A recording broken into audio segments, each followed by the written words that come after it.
Defense News. It's proudly sponsored by Navy Federal Credit Union. If you're a member of our nation's armed forces, the Department of Defense, or if your family is, we'd be proud to serve you too.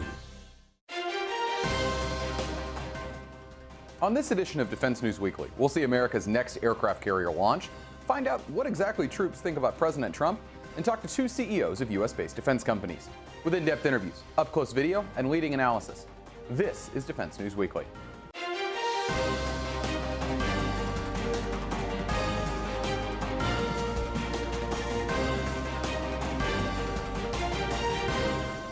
Welcome to this week's edition of Defense News Weekly. I'm Jeff Martin. This is going to be our last news show for 2019, so thanks for following along all year. This week we've got a lot to show you and talk about because, surprise, surprise, news is still happening here in Washington. And up first, 5 senior officials have announced their departures in recent weeks from the Pentagon, leaving gaping holes in an already hollow Defense Department leadership structure. To see the full list of who's left, visit defensenews.com, but they include leaders in intelligence, policy, and security cooperation jobs, and leave more jobs in the hands of acting officials, which has the potential to seriously hobble the Pentagon's work. And in a Thursday event, the first new MH-139 helicopter arrived at Air Force Global Strike Command, where it will replace aging UH-1 and Hueys at missile bases across the West. The helicopter was also formally named the Gray Wolf and is made by Boeing and Leonardo.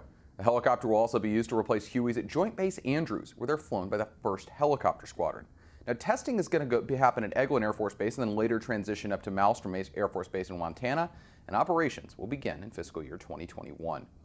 And the U.S. Air Force is looking to see what commercial air refueling capabilities could do for Air Mobility Command. Deputy Commander Lieutenant General John Thomas told Defense News that if there's a clear, viable path, the Air Force should take advantage. And as for what they're looking for, the aircraft must have a boom and meet both Air Force and FAA standards. Now, for what they could do, Thomas sees them operating in uncontested environments, which could include stateside training or cross-ocean ferry flights. And the United States Navy's next aircraft carrier, the future John F. Kennedy, has left dry dock for the first time.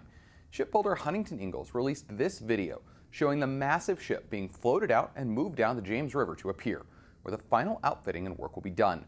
Now, the Kennedy is the second of the Ford-class carriers and is set to be delivered and commissioned in 2022. And now that she's left dry dock, work is going to begin on the next ship in the class, the future USS Enterprise. And speaking of aircraft carriers, the Chinese Navy has commissioned their first home-built carrier, the Shandong, at a ceremony at Sanya Naval Base on Hainan Island. The ship is a close copy of the Russian-built Liaoning and will embark an air group of J-15 aircraft. It completed sea trials earlier this year and will not be the last aircraft carrier China builds, as an entirely homegrown design, the Type 002, is under construction right now. And according to a new poll by Military Times, support for President Donald Trump has dropped amongst military service members, as 49.9% have an unfavorable view of the president, while 41.6% have favorable views. That's compared to November of 2016, where just 37% had an unfavorable view. And not surprisingly, enlisted troops had a higher rating of the president than officers. You can find more details about the poll at militarytimes.com. And changes are coming to how Fleet Marine Force Marines qualify in the rifle range. So in order to get the details, Military Times' Todd South headed down to Marine Corps Base Quantico. Here's his report from the range. So what you see behind me is what could be the biggest change in Marine Corps rifle qualification in about a century. So what the Marine Corps has done here at Weapons Training Battalion at Marine Corps Base Quantico is put together a more realistic shooting package. It looks a lot more like combat. Marines are wearing the combat gear they would wear in combat, shooting the weapon they're going to shoot in combat. They can use their magazine as support, they can use a barricade, they can use their rucksack or even a bipod if they're carrying the M27, for instance. All these things were not really on the table in previous shooting qualifications. They're also going to shrink down the shooting qualifications from a 10 to 14 day period that every Marine has to go through every year to about 3 days. Basically, you show up, you do positions, you do some dry fires, and you start shooting. And that's basically what's going to be expected of Marines if they want to qualify with their weapon and be considered lethal by new Marine Corps standards. Now, the Marine Corps Weapons Training Battalion is looking to possibly implement this by 2021 after they worked out some experimentation in the coming year. Todd South, Military Times. And when it comes to detecting radiological material from the air, few are better than the National Nuclear Security Administration. And their capability just got better as they took delivery of 3 new aircraft at Joint Base Andrews. Here's what they'll be able to do with them. What these aircraft provide us is, one, the first thing is a much more reliable platform, as the other ones were getting extremely old. Our 200 series from King Air, from Beechcraft, they were getting much older. The maintenance was not as predictable. Two, these aircraft can carry more, can go further, and can go faster. The third thing, which I think is probably the most important, was the interior was specifically built. Whereas the older aircraft were modified, these were specifically built for the scientific mission that takes place on board. We have two functions here. We have a public health and safety mission, protecting our fellow citizens and even our allies if called upon, as well as the national security mission. So the public health and safety mission would be an accident, would be an inadvertent release of radioactive material, and these aircraft with their sensors can determine where that material is depositing on the ground, and that instantly provides us data that between our home teams at our national laboratories, they can assess that data at the same time the people on the planes are gaining and looking at that data, and then advise state, local, and or federal officials about protective action guidelines for the citizens. The national security piece, which was alluded to as well, was this idea that these aircraft can determine if there are radiological anomalies, things that should not be there that could be indicative of either just a lost source or potentially a malevolent act. So we have both of those missions on this multi-purpose platform. To keep up to date with all of our coverage, be sure to visit our Facebook, Twitter, and LinkedIn pages. Also, be sure to add us on Apple's News app and other platforms for the latest updates. Now, when we come back, we're going to talk to the CEOs of Leonardo DRS and BAE Systems. BAE Systems recently announced that CEO Jerry Demuro would be stepping down next year, but would stay on with the company in a different capacity. But before that announcement was made public, or we even knew about it, he talked to Defense News' Jill Itoro about the future of the company. Take a look. Jerry, thank you so much for being here with us. Thanks for having me. So I thought that it would be good if we went through a couple programs so you could provide a bit of an update, because it's a relatively busy time right now for BAE. So first, Armored Multi-Purpose Vehicle Program, that's seen a lot of progress, I feel like, in the last year or so. Can you give us an update? The AMPV is one of many programs that we have. You know, the Army and with the Marine Corps, we're going through an unprecedented period where we're bringing 5 or 6 new vehicles into production at the same time. AMPV is one of the future combat vehicles for the Army. We're making great progress there. The interesting thing about that one is it is a new design from scratch, and we're bringing in a lot of robotics, automated technologies in milling, and processing of the equipment.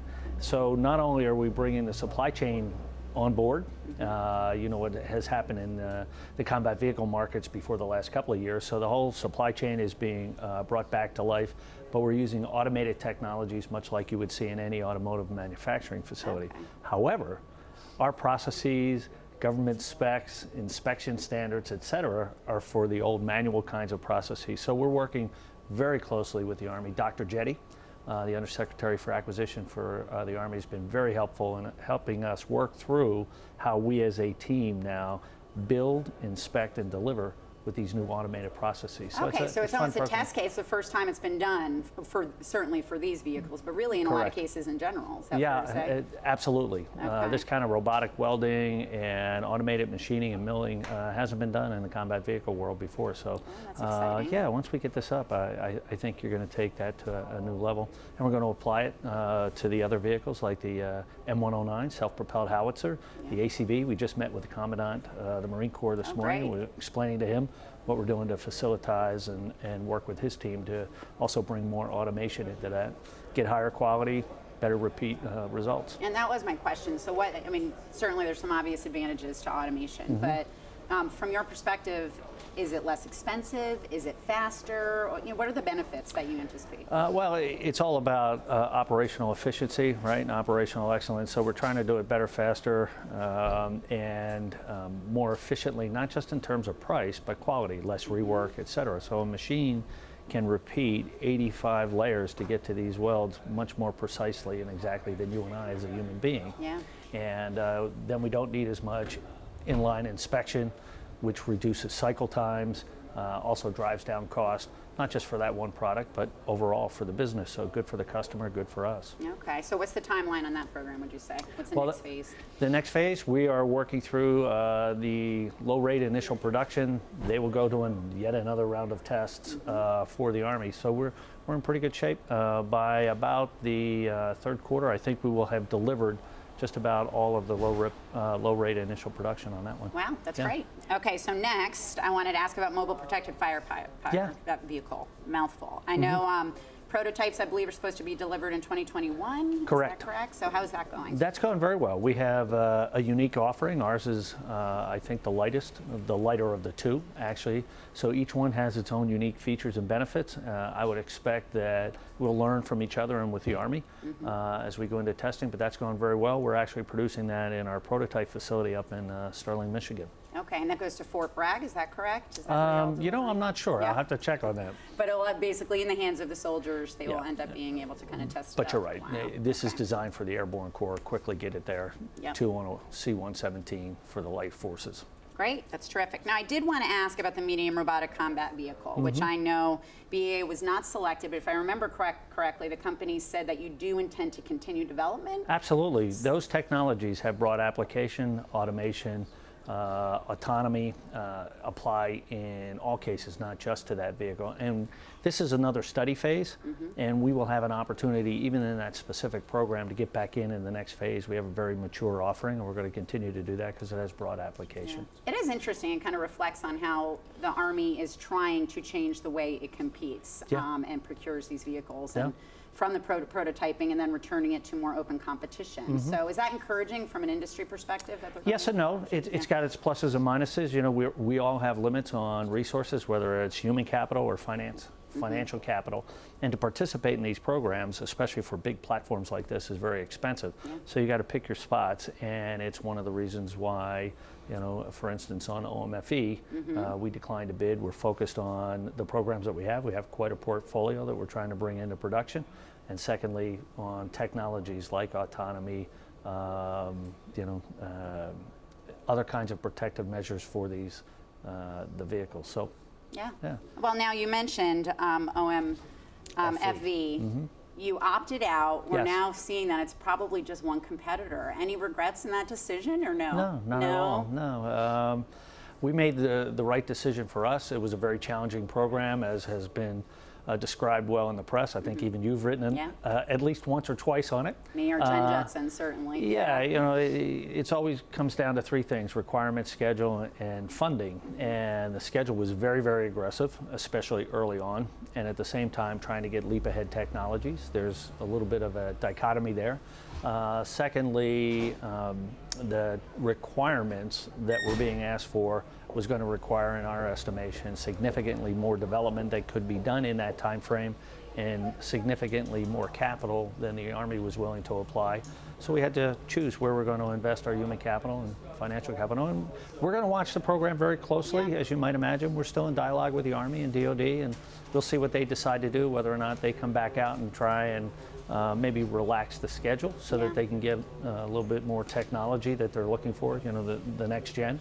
And so we'll see they how are that goes. considering, because I know it's just down to GD now at this point. That's never an ideal scenario in terms of competition. No. Are they keeping an eye on other options? Well, it's not just competition. They were trying to look at what alternatives were out there, just like MPF, and they're not getting that based on the way the acquisition is structured today. So I think, you know, when we talk to DoD or to the Army, all options are on the table.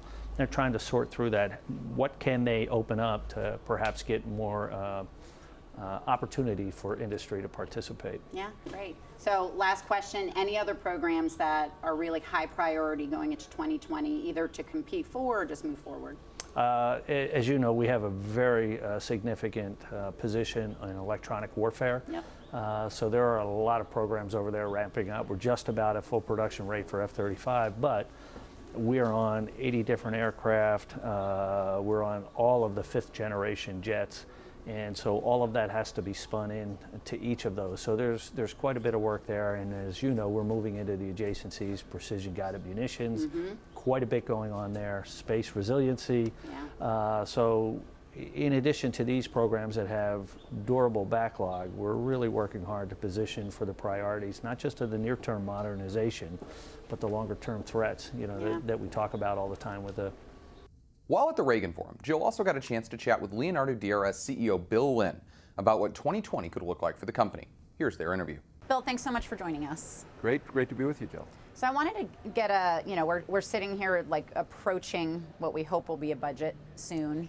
In the meantime, what kind of priorities are you looking at in 2020? What programs are really of highest importance for you?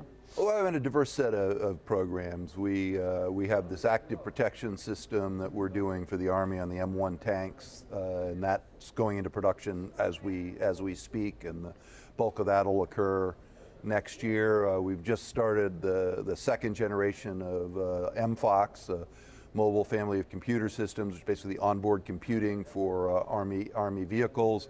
And then we're hopeful that the Army's going to move forward on the electronic warfare programs that we've been teamed with some other companies on, and those I think are an exciting prospect for us. You bring up the hope of moving forward. Obviously, continuing resolutions and budget challenges really make that difficult to do. So any fear in terms of how programs in your portfolio will move forward in terms of budgeting? We think we heard at this conference that the authorization bill, I think, is going to be passed by the House and I think the Senate next week. Mm-hmm. That's the first step. I think the appropriations bills are a little bit further behind.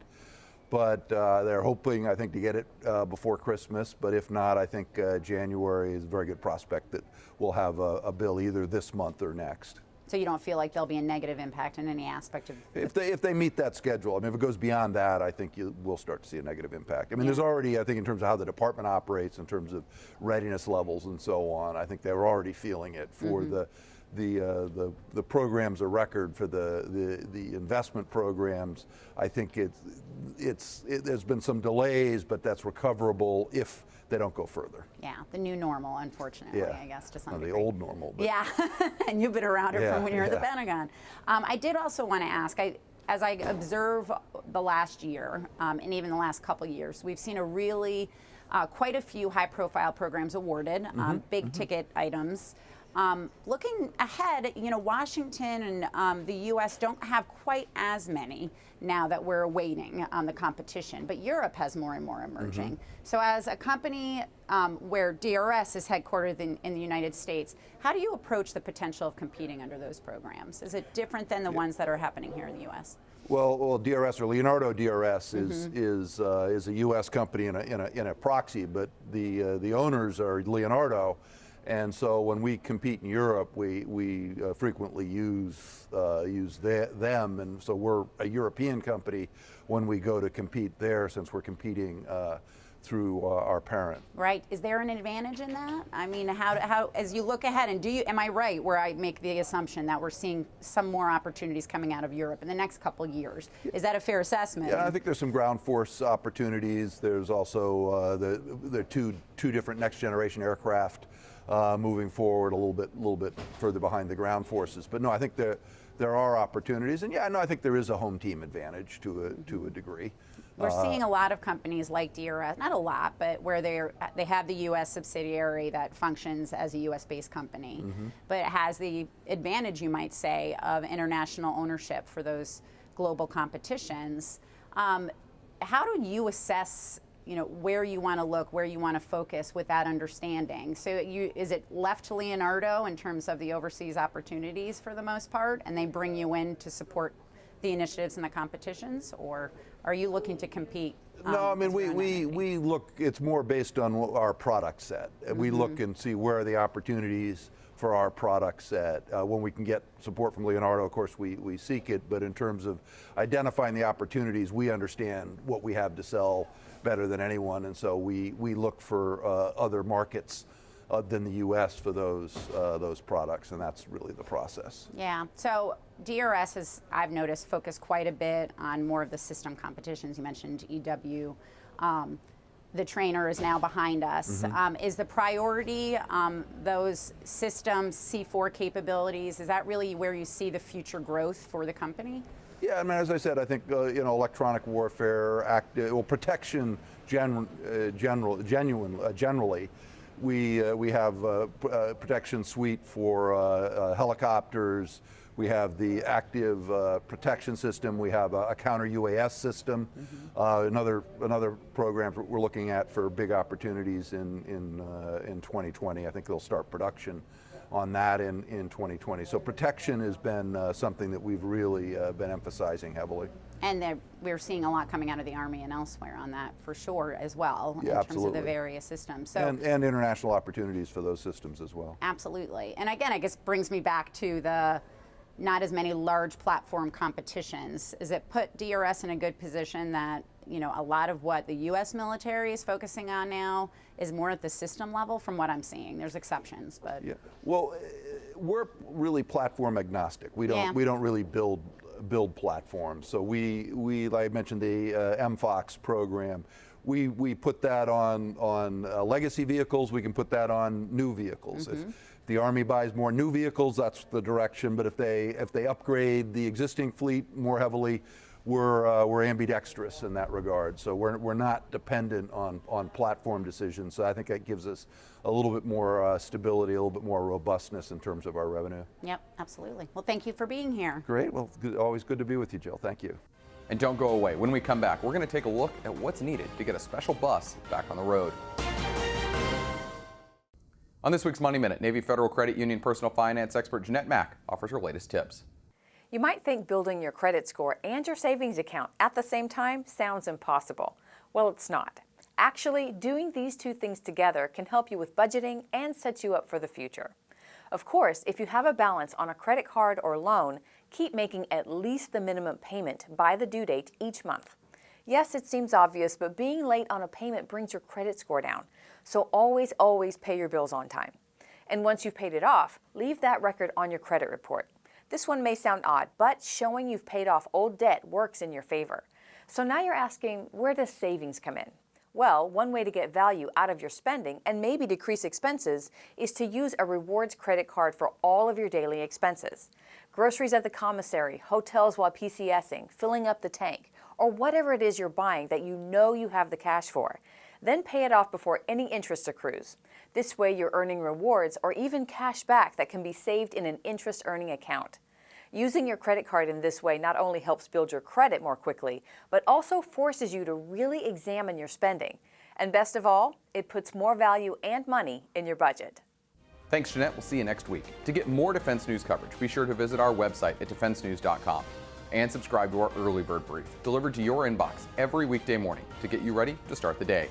And don't go away. When we come back, we'll take a look at what's needed to get a special bus back on the road. In 2004, a group of veterans built the Green Bus, which ran on cooking grease and went around the country helping out in disasters like Hurricane Katrina. But in 2018, that bus was burned down by an arsonist. Now a Navy vet recently raised money to buy another bus, but it's a long way from hitting the road again without some help. U.S. Navy veteran Gordon Soderberg has used the Veterans Green Bus for volunteer disaster response, starting with Hurricane Katrina back in 2005. Nicknamed Large Marge, the Veterans Green Bus has traveled over 20,000 miles in the last 15 years, running on used cooking oil no less, as she served as the Sustainable Energy Command Center for disaster response teams. Last year, Large Marge was the victim of arson, and the Veterans Green Bus was burnt beyond repair. Here's the good news. We found the perfect bus owned by Navy veteran Scott Smith. This is a 1960 Crown Tour bus. It used to be owned by the comedian Red Skelton. We have a hydraulic liftgate right here. Up top is all diamond plate. It could be a observation deck. We have custom aluminum stairs that come out here. And so we got 3 entrance and exits on here. I'm a veteran from the U.S. Navy. I was a cryptologist. I was on the USS Fletcher and the Joint Pacific Intelligence Command. Welcome to my crib. This turns into a bed. TV on actuators that comes down. Pretty cool. Corian countertops, big sink, super high. And the whole bus is built durable. These are home products. They're not like RV products. This should be in a house. We have our LG refrigerator, freezer, and refrigerator. And then we have a washer and dryer. It's always nice to have. Queen size Murphy bed. You got a window behind there. Plenty of window, plenty of light. It is a 10-speed manual, which is nice. We do have an automatic if Gordon would like that. Cummins diesel. perfect for biofuel. It was hit in the front. We have those panels over there that need to be replaced. We have some hydraulic damage lines, and then 2 front windows. We had a little bend in the door frame. They actually pulled it out right here. They fixed it with that, so we're good on that. So I don't think Gordon has too much to do on the repairs on the front. It needs a little bit of work, but I've seen what Gordon could do before, so I think it could definitely be the disaster command response vehicle. And we're going to be green, and we're going to be helping other veterans. I'm proud of that. That's all we have time for this week, but if you want to see and read more, be sure to head over to defensenews.com. Thanks for joining us, and we'll see you next time.